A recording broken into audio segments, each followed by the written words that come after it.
She was shot trying to run over the bridge. The Serb young man ran back and lay down next to her, trying to protect her. And then he was also killed.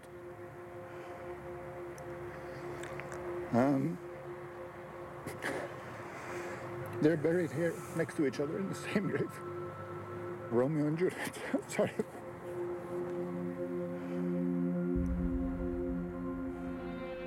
We live in a world of conflicts. Some are as old as time. Others can happen overnight. I'm Mariana Van Zelder. As a correspondent, I've traveled around the globe and experienced conflict zones firsthand. Ethnic cleansing is a kind of fascism. I know hope begins when two sides can come together, and nothing brings people together more than great food. So I asked my friend, acclaimed chef Michael Voltaggio, to join me. We have one goal: to gather people from all sides of a conflict around the table. It was a war, tragic war. Why I should be exterminated because I bear a Muslim name. And see if breaking bread can lead to breaking borders. Sarajevo in Bosnia and Herzegovina is one of the oldest capitals in the world. Once the heart of the former Yugoslavia, the city is nestled in a valley surrounded by the beautiful Olympic Mountains. But 2 decades ago, it was the scene of a bloody civil war and the longest siege of a capital in the history of modern warfare. For Yugoslavs, the death of Tito was a watershed. The fighting broke out after President Joseph Tito, who had unified Yugoslavia for more than 30 years, died in 1980. Soon, the country fell apart, republic by republic, province by province. In Bosnia, whose population was split among 3 ethnic groups, Serbs, Croats, and Bosniaks, the big question was, should it be a part of Serbia, Croatia, or be its own country? In 1992, a majority of the citizens voted Bosnia to be an independent country. But the Bosnian Serbs disagreed, and a bloody civil war erupted. The Serbs began a full-on attack with one goal: to make Bosnia a part of Serbia by killing all Bosniaks and Croats. In other words, ethnic cleansing. For 3.5 years, Sarajevo was under siege by the Serbs. Daily hellfire, bombs, and sniper bullets rained down on the people of Sarajevo. More than 11,000 were killed in the city alone. In 1995, NATO military forces intervened, and a peace deal was signed that year. The Dayton Agreement dictated that Bosnia and Herzegovina would remain one country, but be split between the Serbs, Croats, and Bosniaks. Now, 2 decades later, Michael and I have come to Sarajevo with the hope of gathering people from all sides of this conflict for a meal and find out if these 3 ethnic groups can coexist in one embattled city. We're meeting Sabina, our guide, and a Bosniak who was 17 when the fighting started. As a journalist, she covered the war in her country. So for you, as a Bosniak, what did that mean for you during the war? You were a target. Close to 80% of the victims of the war were Bosnian. Basically, the city was besieged for 3.5 years. Besieged, that means this city is under control of who? It was the Bosnian Serb forces. You had an average of 300 mortars landing on a city each day, and then numerous sniper positions targeting the city. So over 300 shells on the city every day? Every day. That's the average, when they calculate the average. The worst day, I think, had over 3,000. And there were some 100,000 people killed in this war. Over 100,000 people, and 11,000 in Sarajevo alone. In Sarajevo alone. As we walk through the city, evidence of the war can be seen everywhere. But if you look up, you're going to see bullet holes still visible in different places, you know? Yeah, right there, I can see that. That, I think, is mortar. So people were living in those apartments when that happened? Yeah, frequently happens. So the scars of the war are still all around us? Yes, they are, really.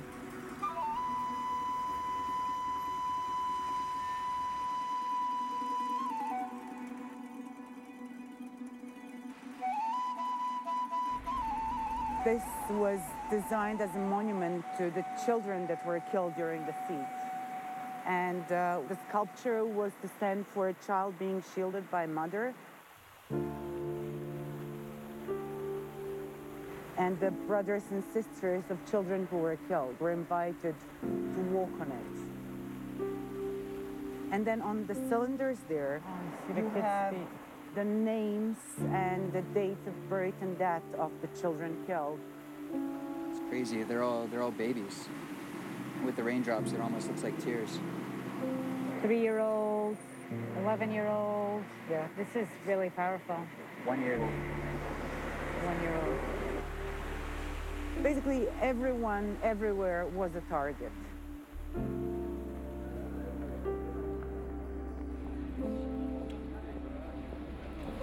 Here, you'll see this is basically the imprint of a mortar and was filled in with red paint. And this is called Sarajevo roses. And this place here was the site of one of the first and the most notorious Sarajevo massacres at the very start of the war. And this is where a long queue of people was waiting to get their bread when the mortar slammed. So this is one of the main commercial areas here? This is the main pedestrian area. Like a day like this. Yeah. And that happens. Yeah.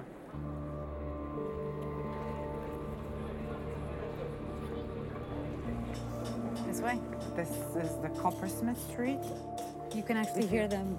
Working. Working. Yeah. And if you look, this is the bullet casing. And you have them turned into pens, and further down we'll see examples of mortar casings being turned into vases. You know, sometimes they joke and they say, well, we have a lot of material to work with. Oh, wow. That's like an old poster of Tito. Some people long for the times of former Yugoslavia. So would you say that he was a beloved leader then? I would say, yeah. But it's not that he was so great, but the times now are so miserable. Sarajevo, I would say, is one of the most cosmopolitan cities in Europe. Also in terms of its diversity, right? Yeah, and if you look here, you're going to see an Orthodox church, and then a few meters down the street is a Catholic cathedral, and then you have what used to be a Jewish temple, have a mosque, and all within, you know, a few meters distance. We've seen a little of Sarajevo and learned why Bosnia fell apart. But now it's time to get a little taste of the city in a different way. Michael is hungry, and Sabina knows some good spots. This is what we would consider fast food, traditional place where you get something we call cevapi or cevapcici. You can smell the ground beef cooking. So basically, cevapcici is ground beef sausages stuffed into a pita. Yeah. I love how salty it is. Buttery too, right? Buttery, smoky from the grill. I can already tell I'm gonna love the food in Sarajevo. Yeah, gonna have plenty more to taste. This is a good start right here. All right, what's next? Pita. It's pie, it's filo dough, filled with different things. So the way they make it is they roll out long tubes of dough, Yeah. and then they're baking it in these big charcoal ovens back here. Yeah. It's just making me happy to eat it. It's what you would have for a Sunday lunch at Mom's. Can you make sure you get the recipe to my mom? Sorry, Mom. It's a little bit different than fast food drive-thrus that we're used to. Baklava. Yeah. Must be good because it's almost sold out. True. Chocolate. You don't want to stop eating it. Yeah. I mean, normally you expect baklava to be too sweet. This is sweet, but it's like me. It's like in moderation. This is good too because I've never seen her this quiet. Now you found the secret recipe.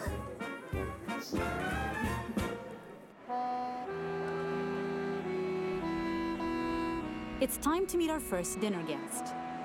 Like Sabina, Aris Pasovic is a Muslim Bosniak, the ethnic group that was the biggest victim of the war. A theater director, Aris risked his life during the siege by staging plays and other performances throughout Sarajevo.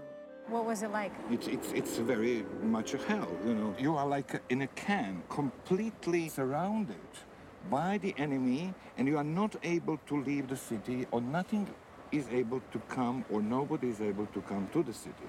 So it's like this entire city was one big prison or concentration camp. It's the most important experience one shouldn't have. Some people would think that it's crazy that you're putting out these plays during war. There are people who risk literally their lives to come to see the show, as the actors and other artists risk their lives to put the show on. Why do you think that was important? Food and water is not the only thing that you need in those circumstances. The most important thing in the war is not to survive. The most important thing in the war is to remain human. So how do you think the situation is like right now? It's not good, because for 20 plus years it has not been resolved. So do you think that there is still tension between the groups? There are tensions, yeah. But not tensions to the point of conflict. People get divided in a sense that they don't share the same education, they don't share the same news, they don't share the same beliefs anymore. It's like they're living different lives within the same city, but just they have different lives. You know, it's very sad.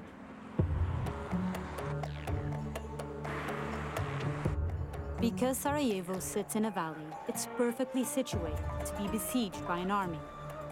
During the war, Serb tanks blocked city exits, and Serb forces held positions in the surrounding mountains, giving snipers clear sight lines of the city, especially where Aris brings us now. I wanted us to stop here just to show you one of the most dangerous spots during the war.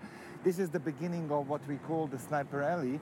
Just the opposite, the Jewish cemetery, which was one of the major sniper bases for the Serb forces. So you wouldn't be able to be here, you would be finished. Sniper Alley, as it is still known, is the main boulevard in Sarajevo. During the war, Serbian snipers shot thousands, including UN peacekeepers, women and children. And the snipers would be standing right on the mountains behind us? Yes. So they would just hide up there, Yeah. and they're just Right. Shooting, Yeah. specifically targeting people. They Yes, were trying to kill civilians. Absolutely. Civilians. I'm here with you today by chance. We used to say during the war, we're all dead, but we're just being buried in order. So the idea would be that sooner or later you'd be dead Yeah, anyway. so we're just like, we're all just dead men walking basically and waiting. That was We it. called themselves the mist people, you know. The mist people, yeah. It was horrendous. Survival under these conditions seemed impossible, with no way in or out of the city. But now Aris is taking us to the secret tunnel that saved thousands of lives during the war in Bosnia. So this used to be a private house, now a museum. The half-mile-long underground Tunnel of Hope was a lifeline for the city, allowing a passage for food, medical, and war supplies, and humanitarian aid. The tunnel, and these are the bags that people used to carry. Oh my, I don't think I can. A little heavy, huh? it's like you're carrying humans in it. Right, and plus another one here, you know? And then you have to walk really low, and this is now the actual entrance to the actual tunnel. Yeah. And now watch really your head, because now we go, you see? Watch out. I already feel claustrophobic. Yeah, you can feel it's already starting, the air getting hard to breathe. We're in the secret Tunnel of Hope in Sarajevo. An estimated 1 million trips through this narrow, dark passage brought some 20 million tons of food and supplies. Imagine walking like this, loaded with these two bags, one in front, one in back. Yeah? The majority of it was just 5 feet high? Yeah, this is the electricity cable that you had usually to hold. It was dark and water on the ground.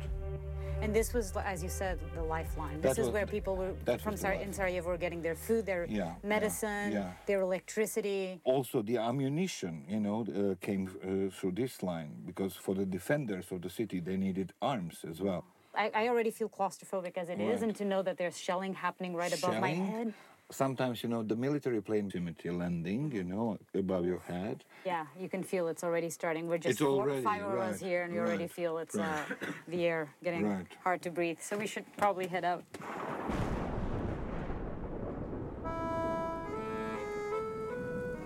Before we meet our next guest, Sabina, our Bosniak guide, is taking us for some more local flavor.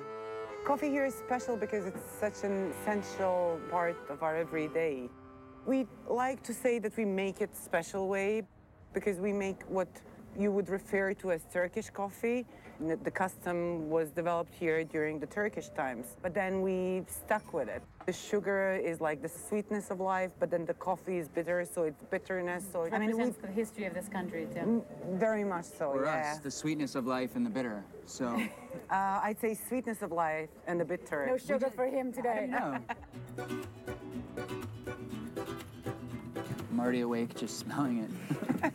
And you take the top layer off, and then you just pour it. So you could find a husband in Bosnia straight away. You know how to pour coffee. Thank you. No, so thank you. The top layer, you didn't take it out properly. So I did it wrong. Yeah. Maybe you should cook dinner.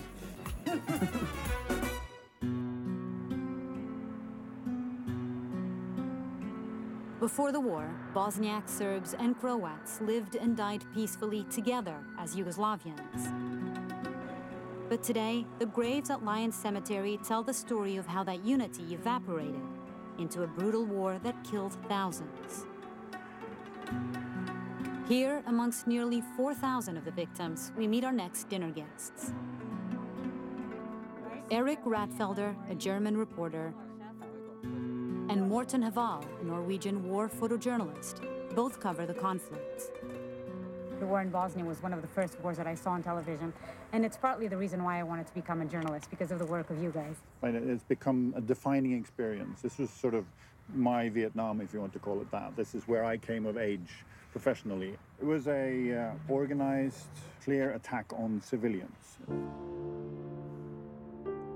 I saw some of the photos you took during the war, and I have to say that it was when it really hit, the kind of casualties and the violence of the war.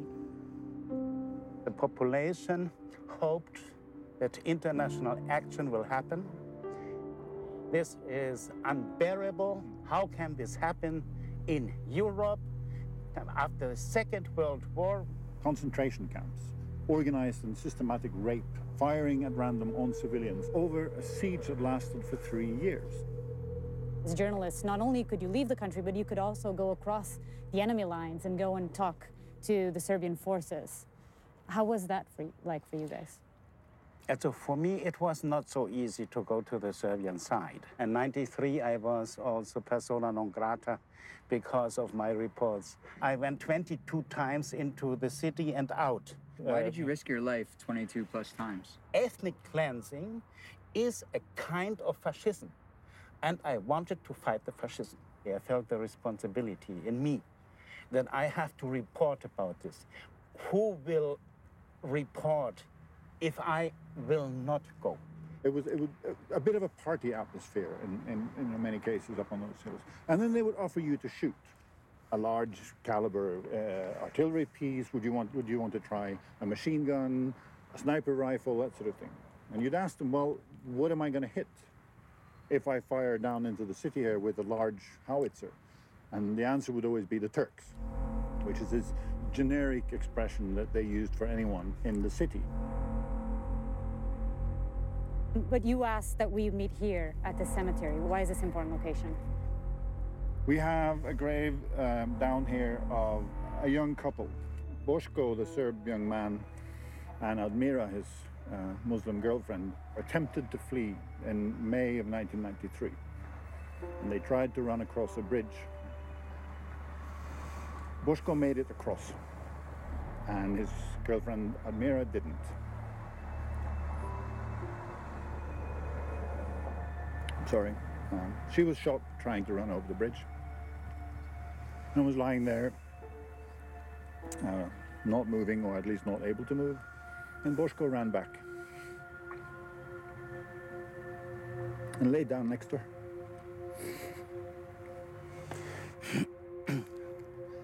Trying to protect her. I don't know. You're not rational in a situation like that. And then he was also killed.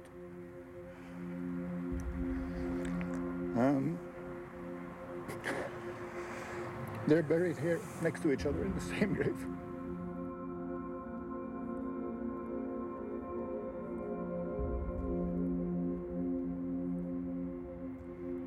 The story about them was written by a colleague called Kurt Schork. He wrote a story about the Romeo and Juliet. Sorry. A very fitting title to that piece. He later died on assignment. He was killed in an ambush in Africa. His ashes are buried right next to Romeo and Juliet. Of course, we were touched and are still.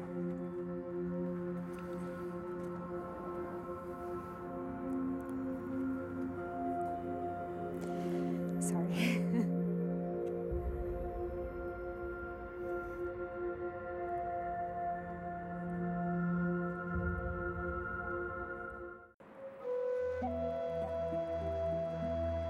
We're heading 80 miles southeast to the city of Mostar in southern Bosnia and Herzegovina for a different perspective on the conflict. During the war in Sarajevo, Croats and Bosniaks were united in their fight against the Serbs. Here in Mostar, however, Croats and Bosniaks fought against each other. At the fault line of the battle between the two groups, we're meeting our third guest, Ivana Marit. I grew up in Sarajevo with a lot of nationality. I didn't know even that I'm different from them. So this was sort of yes, the front line. border. Yes. And you can tell, I mean, this building. Yeah, it's really crazy. When you start war, you cannot control it. And first when they started was Serb army against the Croat and Bosniak. And then maybe 1 year later, Croat also started to fight against the Bosniak. So in one part of the war, you had position that everybody fight against everybody. The fact of the matter was that the majority of the victims during the war, both in Mostar and in Sarajevo, were Bosniaks. I mean, because the most of the citizens are Bosniak. Do you think a lot of Croats here would just prefer to be part of Croatia? I think so, yeah. So. Thank you so much. We can't wait to have you at the meal. Yeah, I'm looking forward to it. I stop eating now until it.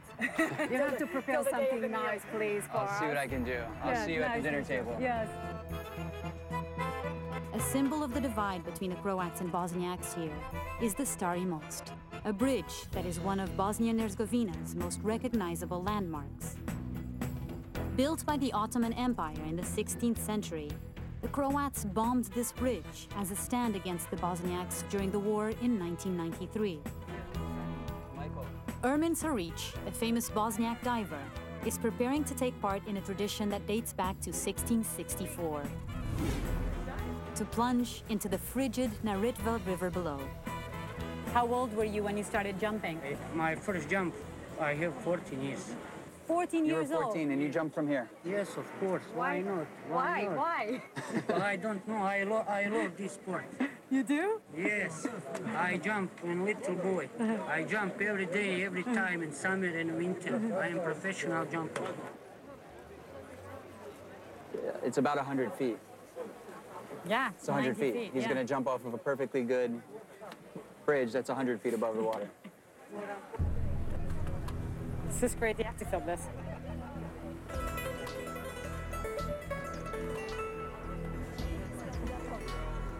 I have anxiety just watching him jump.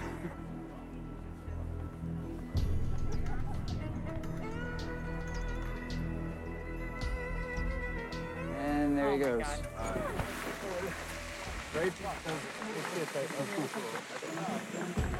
He's okay. Oh, God, he's good. I thought cooking was cool. This guy goes and jumps off a bridge. That is insane.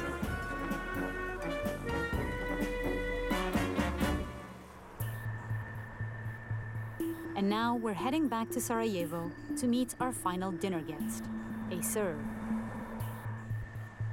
The Serbs are widely considered to be the biggest perpetrators of the Bosnian War. Their war crimes were so brutal that the UN declared their actions genocide in 1995. After the war, the International Criminal Tribunal for the former Yugoslavia charged soldiers and numerous Serb leaders, including President Slobodan Milosevic, for crimes against humanity.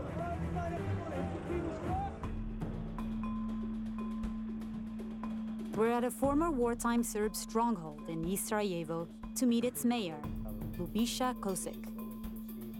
Because so far what we've heard from both Croats and Bosniaks was that it was the Serbs that started the war. I don't agree, of course. It's very hard to talk about that, who started the war.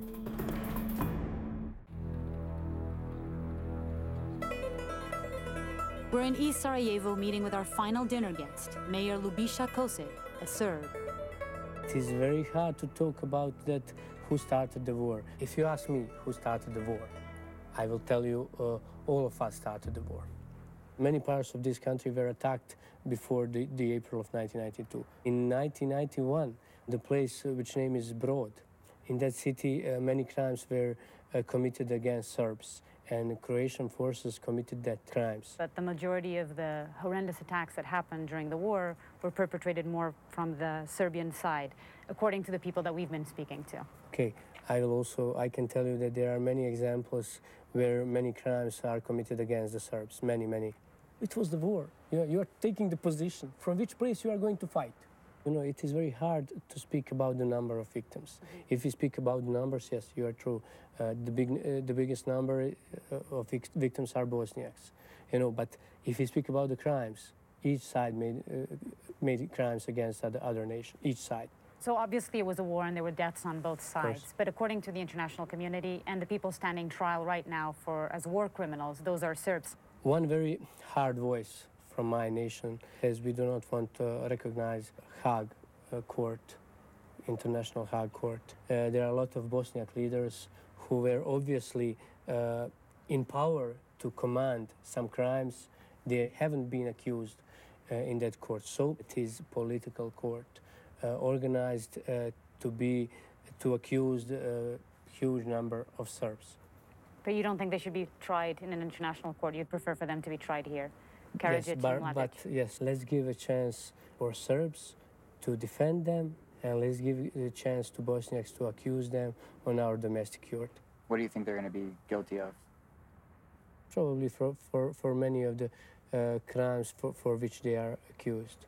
It will give us enough reason to say, yes, we are state. We decide to prosecute our war leaders, but we, not international community.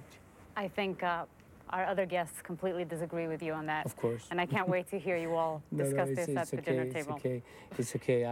As I say to you, I do not have a problem with a different opinion. For me, it's a challenge to discuss about different opinion, and if you do not find a solution, okay, let's continue to speak about football, basketball, and something like that. The weather. Food. Food, exactly.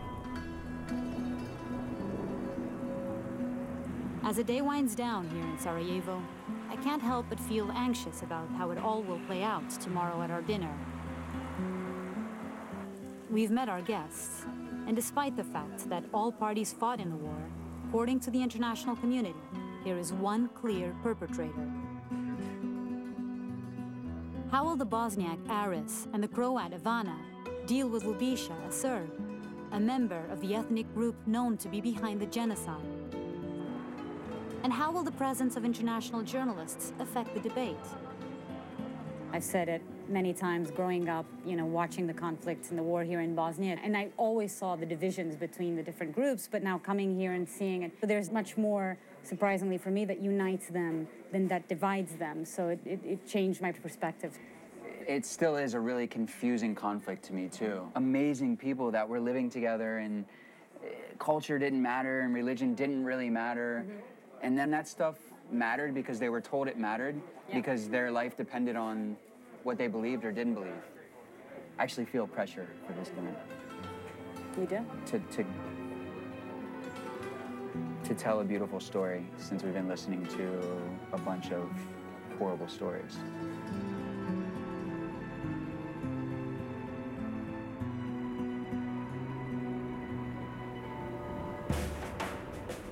It's the morning of our meal, and Sabine is taking Michael out to the local markets, which were also attacked during the war. The building itself was built to be a market, end of the 19th century. This is a place where they really have great veal and lamb. He sells everything. This is the thymus, the livers. Yes. He can just give me the loins of the veal. I'm making clepe. Clepe. How come it doesn't sound like that when I say it? I think we're gonna have enough veal. So this is my favorite cheese place. Here always someone is standing. So if you don't mind waiting for a while. Sure. All I have to do is cook for 10 people today. That's nothing, huh? It's made of sheep's milk. You can taste the barnyard inside the cheese. This one in the back? That's kaima. Kaima. Yeah. You get fresh milk from a cow, you boil it, and what remains on the top, you remove it, and then they put layer after layer of that. Somebody's working really hard to make that cheese. Yeah. These are wild mushrooms from here. Yeah. Did you forage these mushrooms? Yes, of course I did. Yeah. So this is the big green market? Yeah. Look at this arugula. Taste that as well. It's so peppery and spicy. Uh-huh. These are really good. Sold. Prodano. These are wild strawberries. Yeah. Maybe we can just grab some berries and we'll get some more of the sweet kaima. Kaima. Yeah. Just serve that for dessert. Yeah, eat whatever you want. It's like taking a wrapper off a piece of candy. Those are delicious. 500 grams. Let's do 1 full kilo of plums, actually. See the names on this wall? In February 94, a mortar hit, and 67 people were killed. I couldn't think of a better way to memorialize something so tragic, and clearly now it's just full of life. I think the best way to honor those who were killed in the war is to live life to full. Polcin village rests on a hill overlooking Sarajevo. During the siege, Serb forces were positioned here and bombed the city below. Today, it's the peaceful location of our dinner. The space that we're using has its own farm, and I can pull all of my vegetables for the dinner tonight. Leeks, lots of fresh herbs, pumpkin, carrots. I don't think I could have a better situation to be cooking in here in Sarajevo. It's unbelievable that I'm standing on the top of a mountain that once was used to shoot down into the city. And here I am pulling vegetables out of the ground for dinner tonight, where people are gonna have to remember what was happening. Hopefully, I make better use of this land than what it was used for back in the 90s.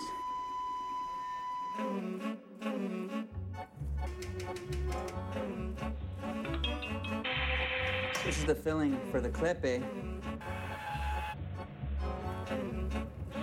This dish is called kajuksa or something like that. It's a thin tart that's made with shredded potatoes and leeks. We'll find out if it passed the test.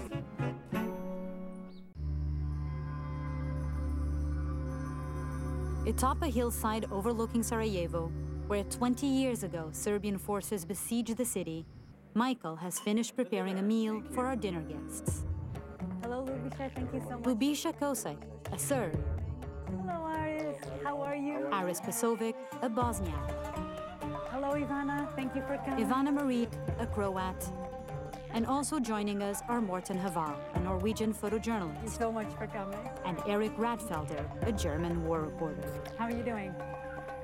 All have very strong opinions about what happened in the 1990s during the Bosnian War. Ladies and gentlemen, this is your dinner. We have what I'm calling chicken mustar. There is a young lady at the table that gave me some honey, another young lady at the table that gave me some figs. Both of those ingredients came from mustar, and we took the honey, mixed it with mustard, which kind of sounds like mustar, so this is chicken mustar. In the middle, we have mushroom pita with pumpkin flowers inside. Here, we've got some local veal rubbed in Bosnian coffee, carrots that are from the farm here. In the middle, we have klukisha. Yeah, good. I made mine with potatoes and leeks, both from the farm here. And then on the sides here, you have kaymak. And then on top are wild berries. And then I took some cherries and made a sauce out of that. And so the berries are actually in that sauce. So I believe that's it. We're allowed to eat now. Yes! Thank you. Cheers!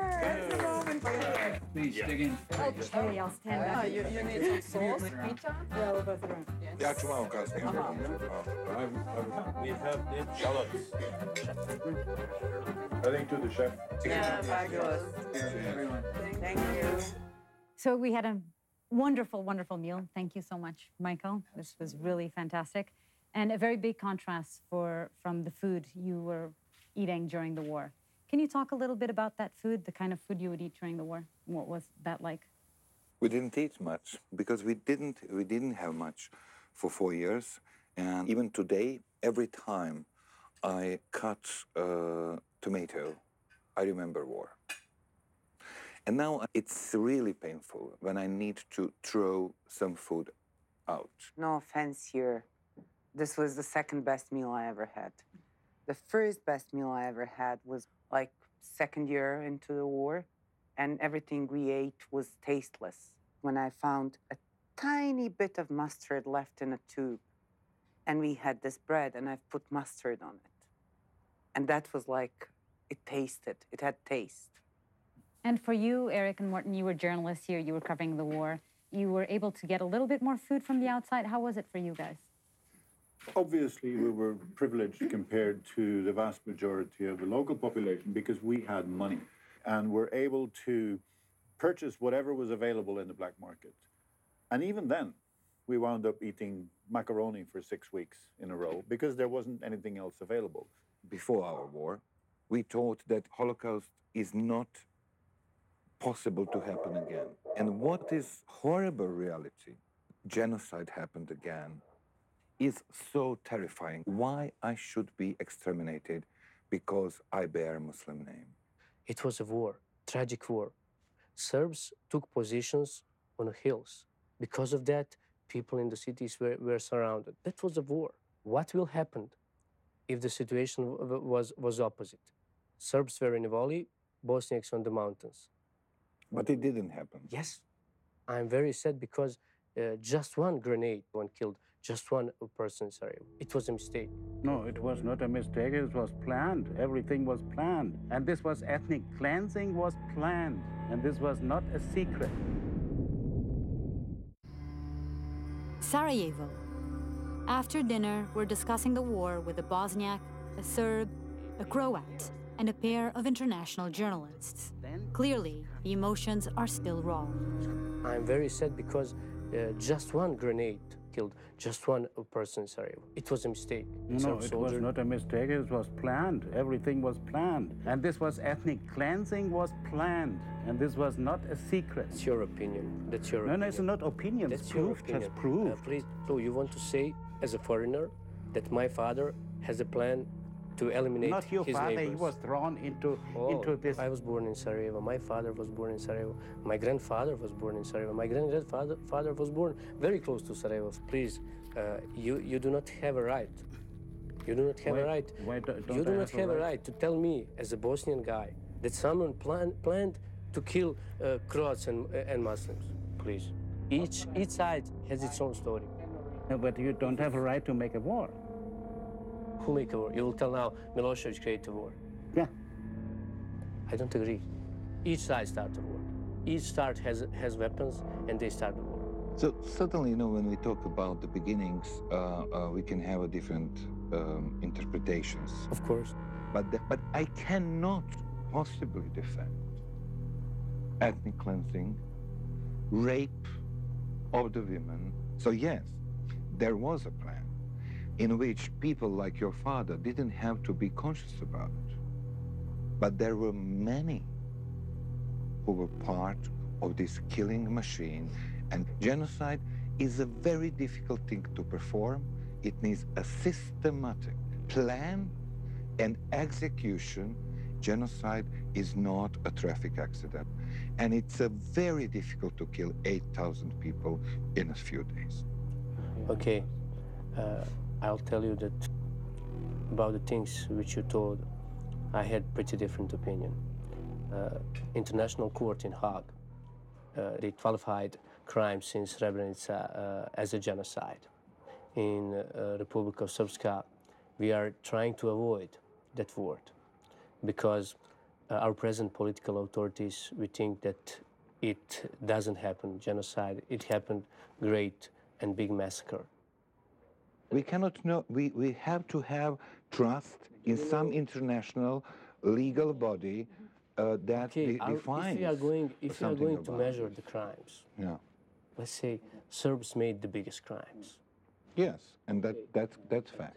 It's Serbs that make mostly crime, but all others made crimes. Bosnian army, they killed whole village with old women, old men, and children. Yeah, some of my friends were raped from Bosnian army. I mean, and they were Bosniaks. And I mean, let's talk about it clearly. And if we wait from Serbs to admit it, then we have also to admit our guilty there. Do you think that war could break out again here? I don't think it's impossible.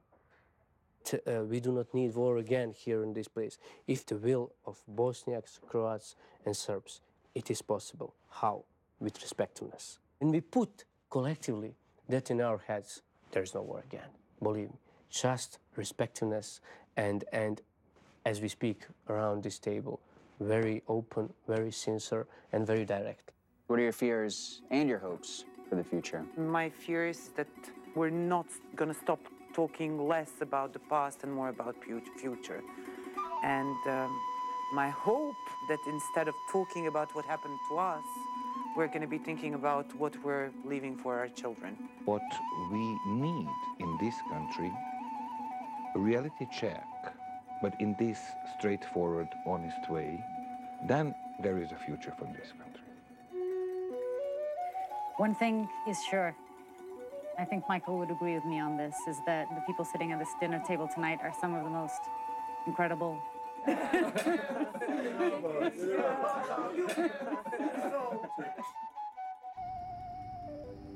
We're sitting up here in this beautiful place on top of a hill that was once used for soldiers to just kill people. And now it's used to do something like this. And for me, as an artist or as a chef or as a human being, to get to be a part of that transition is a pretty unbelievable experience.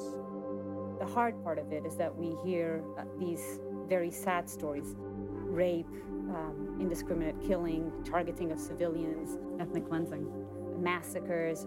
But one thing that I think will stick with me for a long, long time is that the fact that they are here to be able to tell those tragic stories is a victory in itself.